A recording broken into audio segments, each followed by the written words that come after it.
नमस्कार, मैं चंदन कुमार और आप देख रहे हैं अंगवानी। किसी भी चीज की अति ठीक नहीं होती है और हर अति का अंत भी निश्चित रूप से होता ही होता है। तो आज बात उसी अति की कि क्या अति का अंत होना स्टार्ट हो गया है? क्या लोगों का सब्र जवाब देने लग गया है? क्या वो लोग जो पाठक की वाहवाही करते थे अब वो ऊब गए हैं पाठक के अति से? और हालात तो अब ये हो गए हैं कि अब वो लोग ऊबे ही नहीं, अब तो मामला नियम कानून से भी ऊपर चला गया है। और क्या उसी अंत की आहट से पाठक ने भी पैर पीछे खींचने शुरू कर दिए? तब तो मुझे भी लगने लगा है कि शिक्षकों के बारे में जो चाणक्य ने क्यों कहा था कि शिक्षकों की गोद में विकास और प्रलय दोनों पलता है। तो आप उनको अच्छे से रखिएगा, उन्हें ठीक से रखें, उनके प्रति आदर, शिक्षा, सम्मान का भाव रखेंगे तो वो अपनी गोदी में विकास पालेंगे। और अगर ह्यूमिलिएट करेंगे तो स्वाभाविक रूप से प्रलय ही पलेगा शिक्षकों की गोद में। तो कहीं ऐसा तो नहीं हो गया कि शिक्षा विभाग के रोज रोज और व्यवहारिक और अमानवीय फैसलों के कारण बिहार में शिक्षकों ने प्रलय को ही तो नहीं पालना शुरू कर दिया? तो आज चर्चा इसी बात की, साथ के पाठक ने कैसे अपने पैर खींचने शुरू कर दिए हैं इस वीडियो। तो चर्चा को आगे बढ़ाएं इससे पहले आपसे रिक्वेस्ट करना चाहूंगा कि जो जो अब तक चैनल को सब्सक्राइब नहीं किए हैं वो खुद भी सब्सक्राइब कर दे और अपने आस पड़ोस, रिश्तेदारी, नातेदारी में भी अंगवानी चैनल को सब्सक्राइब कर मजबूती प्रदान करें। देखिए, जिस तरह का माहौल है शिक्षा विभाग में, उस हालत में तो अंगवानी ही एकलौता चैनल है जो शिक्षकों के पक्ष में खड़ा है, बिना डरे, बिना झुके, बिना झिझके और बिना किसी चीज की परवाह किए। और जो माहौल है उसमें तो हो तो कुछ भी सकता है। तो आपका भी फर्ज बनता है कि जो आपके लिए आवाज उठा रहा है उस चैनल को सब्सक्राइब कर अपना सहयोग और पुरजोर समर्थन देते रहे, ताकि वो भविष्य में भी आपके मुद्दे को, आपकी समस्या को दमखम के साथ उठाता रहे। अब तक तो आपको अंदाजा लग ही गया होगा कि जिस तरह से अंगवानी आपकी समस्या, आपके मुद्दे को आवाज देता है, उस तरह से तो खुलकर कोई आपकी बात नहीं करता है। तो एक सब्सक्राइब की उम्मीद है आपसे, वो आप करते और करवाते रहिए। देखिए, एक शिक्षक जो है ना वो बिल्कुल ही अलग टाइप के प्राणी होते हैं।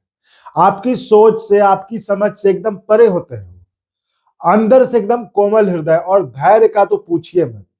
जब तक एकदम आप अति नहीं कर दीजिएगा उनको, तब तक वो उफ तक नहीं बोलेंगे। और जब सीमा से बाहर तंग कर दीजिएगा तो फिर तो आप समझ लीजिए। वो कहते हैं ना कि एट योर ओन रिस्क, वही वाला मामला होता है शिक्षकों के साथ। और ये शिक्षकों का गुण आपको जो है विशेष तौर पर भारत में ही मिलेगा, क्योंकि अगर आप इतिहास में देखें तो हमारे देश में जो शिक्षकों के गुण हैं वो प्राचीन समय में संत, ऋषि, मुनियों की परंपरा से आई है। ऐसे शिक्षक आपको विश्व के किसी और हिस्से में नहीं मिलेंगे, जो अपने देश में ही मिलते हैं। सिर्फ जो असली शिक्षक होते हैं, यानी वही जो मैं 95% और 5% की बात करता हूं, तो उसमें जो 95% वाले असली शिक्षक होते हैं उन पर गौर करेंगे तो आप पाएंगे उनमें सारे वही प्राचीन संत, ऋषि, मुनियों के गुण जो है वही होंगे। अब हम में से तो कोई, मुझे नहीं लगता कि अभी कोई जीवित होगा उस प्राचीन समय के संत, ऋषि, मुनियों के बारे में बताने के लिए। लेकिन हाँ, जो हमने और आपने सुन रखा है अपने बाप दादा से, किस्से कहानियों में कि ऐसे होते थे संत, ऋषि, मुनि, तो वही गुण आपको शिक्षकों में देखने को मिलेगा। हाँ, और आप सही असली शिक्षकों में खोजेंगे तो ही वो गुण देखने को मिलेगा। अब आप गलत वालों में खोजिएगा वो गुण तो ऑब्वियसली नहीं मिलेगा। तो प्राचीन संत, ऋषि, मुनियों कहने से मतलब एकदम नियम सिद्धांत के पक्के, धैर्यवान, धैर्य तो इतना कि पूछिए मत। बाहर ऊपर से एकदम कठोर लगेंगे लेकिन हृदय से एकदम कोमल। आप देखे होंगे सीरियल धारावाहिक में कैसे अपने आश्रम में संत, ऋषि, मुनि जो है अपने छात्रों को कठोर बनकर अनुशासित रखते थे। तो जहां प्यार की जरूरत होती थी तो आश्रम में वो ज्ञान प्राप्त कर रहे छात्रों के लिए अभिभावक के समान भी व्यवहार करते थे। तभी तो शिक्षक को आदर्श माना जाता है ना, क्योंकि उसमें सारे गुण होते हैं।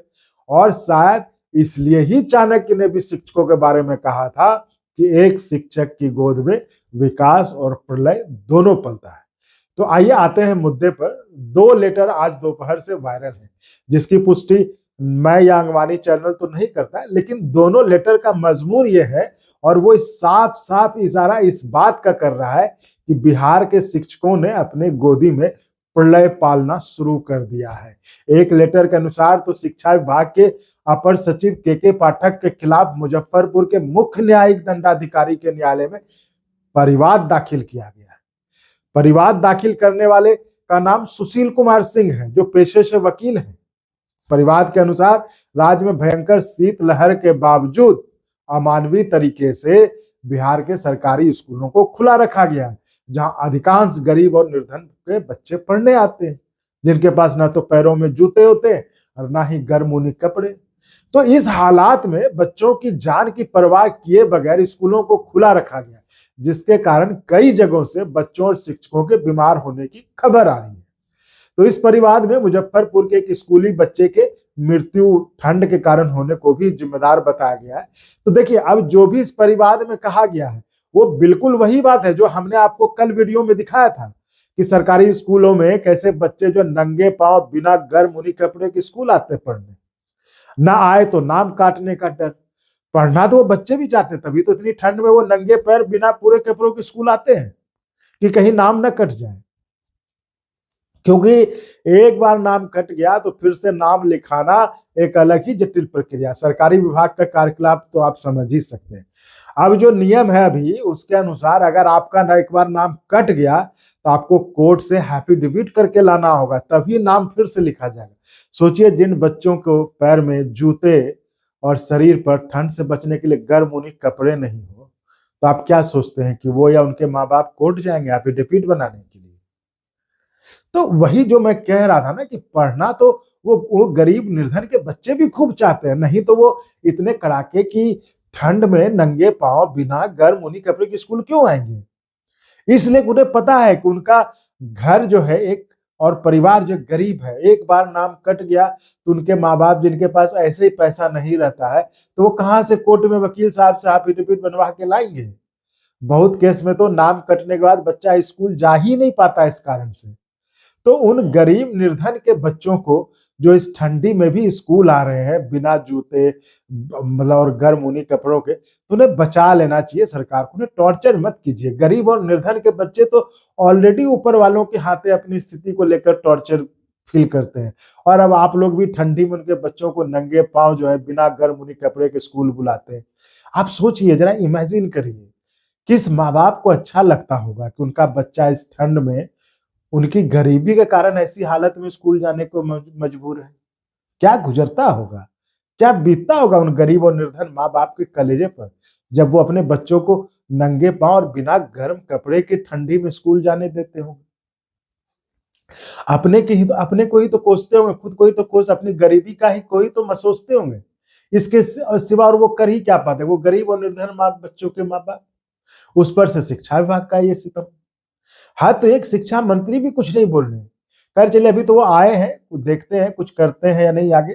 तो अब बात दूसरे वायरल लेटर की, और कैसे पाठक ने अपने पैर पीछे खींचने शुरू कर दिए हैं। इन सब के बीच जो दूसरा लेटर वायरल है वो है मधुबनी जिले के राजकीयकृत कन्या मध्य विद्यालय बेहटा बेनीपट्टी के प्रधानाचार्य की। उन्होंने मधुबनी के जिला दंडाधिकारी को लिखे पत्र में इस भयंकर शीतलहर में स्कूल आने जाने वाले बच्चों के साथ होने वाली जो स्वास्थ्य संबंधी घटनाओं का जिक्र करते हुए उचित कदम उठाने की मांग की है।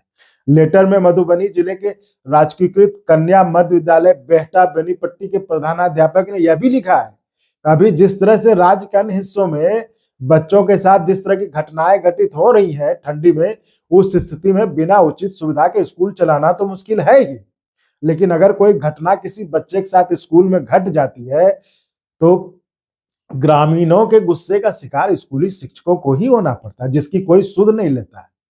तो दंडाधिकारी मधुबनी से जिले के वही राजकीयकृत कन्या मध्य विद्यालय बेहटा के प्रधानाचार्य ने इसे भी ध्यान में रखकर फैसला लेने की गुहार लगाई है। आपको ये बता दें कि ये दूसरे प्रधानाध्यापक है जिन्होंने आवाज उठाई है। इनको भी सलाम है अंगवानी की तरफ से, कम कम आपने स्कूली बच्चे के लिए आवाज तो उठाई। वही बात जो कहता हूं कि एक शिक्षक भले ही आपको ऊपर से कड़क अरियल आदमी लगता हो नियम कानून अनुशासन के प्रति, लेकिन अंदर से वो भी एक इंसान होते हैं, कोमल हृदय वाले होते हैं। तभी तो बच्चों की समस्या को देखते ही जब कोई कार्रवाई के डर से मुंह खोलने को तैयार नहीं है, तो एक असली वाला शिक्षक ही हिम्मत कर सकता है मुंह खोलने का। अभी आपको परसों ही ऐसा ही एक मामला बताया था, जिसमें गया जिले के एक प्रधानाध्यापक ने चिट्ठी लिखी थी। तो दोनों प्रधानाध्यापक शिक्षकों को अंगवानी का सलाम। हाँ, मधुबनी के बारे में एक और जानकारी आपको दे दूं, इसी से जुड़ी है, वो भी सुन लीजिए। जिन दंडाधिकारी को इन राजकीयकृत कन्या मध्य विद्यालय बेहटा बेनीपट्टी के प्रधानाचार्य ने चिट्ठी लिखी है, वो उन कुछ दंडाधिकारियों में से एक हैं जो शिक्षा विभाग के लेटर के सामने झुक गए थे। वो पटना दंडाधिकारी की तरह नहीं कर पाए जो पटना के जिला दंडाधिकारी ने कर दिया, जिसके फलस्वरूप पटना के जिला दंडाधिकारी को देखिए लोकप्रियता हासिल हुई। लोग कहने लगे कि भाई सही फैसला है। तो मधुबनी के जिला दंडाधिकारी सरेंडर करने वाले के रूप में जाना जाने लगे। खैर, और हाँ, एक कमेंट देखा था अंगवानी के वीडियो पर, किसी ने लिखा था जो बच्चों के नंगे पांव वाले फोटो दिखाए हैं ना, उसका पूरा डिटेल चाहिए था हमको। देखिए भाई साहब या बहन जी, जो भी है, हम डिटेल देकर किसी को मुश्किल में नहीं डालना चाहते, क्योंकि उनकी और मेरी दोनों की मंशा नेक है। मैं तो कहता हूं मेरा साथ देने वाले हर एक इंसान की मंशा को मैं नेक ही मानूंगा, क्योंकि हमारा इरादा किसी की आलोचना या राजनीति करना नहीं है, बल्कि जो मैं हमेशा से कहते आया हूं, एक पॉजिटिव कंस्ट्रक्टिव क्रिटिसिज्म के तहत सरकार को समाधान के उपाय सुझाना हमारा मकसद है, जिससे कि व्यवस्था में सुधार आए। और यही काम हम करते आए हैं, जान लीजिए। और हमेशा यकीन रखिए, अंगवानी है ये, यहाँ क्रेडिबिलिटी और विश्वसनीयता टॉप पर रखी जाती है। कुछ व्यूज पाने के लिए अलबल नहीं बकते हम लोग। सारी बातों पर चर्चा करूंगा। अगर आप भी अपनी बात रखना चाहते हैं या कहना चाहते हैं, तो आप भी हमें चैनल के नंबर पर संपर्क कर सकते हैं। अब बात उसी की जिसका आपको इंतजार शुरू से है कि क्या पाठक को भी एहसास हो गया है कि कैसे पाठक के फैसलों ने अति कर दी है, और शायद ऊपर से सपोर्ट नहीं मिलने के कारण पाठक ने भी अपने पैर खींचने शुरू कर दिए हैं। पटना दंडाधिकारी के जवाब के बाद तो शिक्षा विभाग मानो ठंडा ही गया था। कोई लेटर मतलब नहीं अभी मिला था। जो शिक्षा विभाग दिन रात जब मन तब ऑर्डर निकालते रहता था, वो पटना दंडाधिकारी के ट्रीटमेंट के बाद शिक्षा विभाग शांत था। लेकिन आज देर शाम एक लेटर निकाला गया है, जिसके अनुसार शिक्षा विभाग ने जिलाधिकारियों को प्राधिकृत किया है, मतलब अधिकृत किया है, स्थानीय स्तर पर ठंड के अनुसार जिलाधिकारी फैसले ले सके। अरे भाई, आपके लेटर निकालने के बाद ही कौन सा पटना जिले के दंडाधिकारी मान गए थे? उल्टे उन्होंने तो आपको जेल और जुर्माना का हिसाब बता कर दिया था। तो कुल मिलाकर आप ये कह सकते हैं कि शिक्षा विभाग के इस लेटर की भी कोई जरूरत नहीं थी। पटना के दंडाधिकारी के बाद तो कई जिलों के दंडाधिकारी ने खुद के स्तर पर फैसला लेना शुरू कर दिया, शिक्षा विभाग के लेटर को इग्नोर करते हुए। इसलिए इस लेटर का कोई मतलब नहीं था। लेकिन जो संकेत है कि क्या पटना दंडाधिकारी के रौले के बाद शिक्षा विभाग हार मान गया, यानी शिक्षा विभाग के हाकिमों को यह समझ में आ गया कि पटना जिले के दंडाधिकारी सही और शिक्षा विभाग गलत। तो कहीं ना कहीं ये शिक्षा विभाग की मतलब पराजय ही हुई ना। तो मतलब क्या पाठक ने पैर खींचने शुरू कर दिए, क्योंकि उनको एहसास हो गया कि ज्यादा करना ठीक नहीं है और प्रत्येक क्रिया के विपरीत प्रतिक्रिया होती है। तो लगता तो यही है। तो साथियों, फिलहाल इस वीडियो में इतना ही। मिलते हैं अगले वीडियो में। उम्मीद है आपको हमारा ये प्रयास अच्छा लग रहा होगा। तो चैनल को सब्सक्राइब तो करें ही करें, और हो सके तो चैनल ज्वाइन भी करें, जिससे हमें और गुणवत्तापूर्ण कंटेंट के निर्माण में मदद मिल सके। चैनल ज्वाइनिंग का ऑप्शन बिल्कुल स्वैच्छिक है, और अगर आपको लगता है कि हेल्प करनी चाहिए ताकि और बढ़िया ढंग से आवाज उठाई जा सके, तो ज्वाइन कर सकते हैं। तो जरूर करें, क्योंकि जो चार्जेस हैं ज्वाइनिंग के वो बहुत ही कम है, इतने कम कि आपने सोचा भी नहीं होगा। तो मिलते हैं अगले वीडियो में। आप चैनल को सब्सक्राइब, लाइक, शेयर करते रहिए। धन्यवाद।